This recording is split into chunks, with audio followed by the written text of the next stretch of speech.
Hello guys, இன்னைக்கு Korean life style பற்றி பார்க்கலாமா? இன்னைக்கு நான் சொல்ல போகிற விஷயம் கொரியன்ஸ் வந்து எப்படி இவ்வளோ ஒல்லியாக இருக்காங்க அப்படின்ற கேள்விக்கு பதிலும் கூட.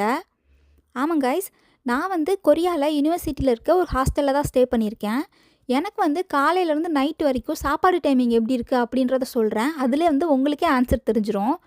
ஸோ காலையில் வந்து எனக்கு பிரேக்ஃபாஸ்ட் வந்து 7:30லேருந்து 9 மணி வரைக்கும் அந்த டைமுக்குள்ளே போனால் தான், இல்லைன்னா கிடையாது. அதே மாதிரி மதியம் வந்துட்டு லஞ்ச் டைம் பார்த்திங்கன்னா எனக்கு காலையில் 11:30லேருந்து மதியம் வந்து 1 மணிக்கெலாம் க்ளோஸ் பண்ணிவிடுவாங்க. நைட்டு வந்து டின்னர் பார்த்திங்கன்னா ஈவினிங் 5:30லேருந்து 7 மணி வரைக்கும் வந்து இருக்கும். அதுவும் இந்த 7 மணின்றது திங்கள் டு வெள்ளிக்கிழமை வந்து 7 மணி வரைக்கும் இருக்கும். சனி ஞாயிறு வந்து 6:30க்கெலாம் க்ளோஸ் பண்ணிவிடுவாங்க. இப்போ பார்த்திங்கனாவே உங்களுக்கு தெரியும், நம்ம இந்தியாவில் வந்துட்டு எவ்வளோ தூரம் இருந்தாலும் ஸ்கூட்டியில் போவோம், இல்லை பைக்கில் போவோம். ரொம்ப வந்துட்டு செட்டில்டு ஃபேமிலியாக இருக்கவங்க கார்லாம் வச்சுருக்காங்கன்னா காரில் போவாங்க.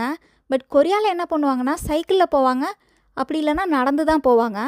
சம்டைம்ஸ் வந்து ரொம்ப அர்ஜென்ட்டாக இருந்துச்சுன்னா ஸ்கூட்டரில் கூட போவாங்க. ஸோ இவங்க நடந்துக்கிட்டே இருக்காங்க, ஜாகிங், ரன்னிங், வாக்கிங் பண்ணிட்டே இருக்கனால தான் இவ்வளோ ஃபிட்டாக இருக்காங்க. அது மட்டும் இல்லாமல் சீக்கிரமாக சாப்பிட்றாங்க. இந்த மாதிரி விஷயம் உங்களுக்கு தெரிஞ்சுக்கணுன்னா மறக்காமல் நம்ம சேனலை சப்ஸ்கிரைப் பண்ணுங்கள்.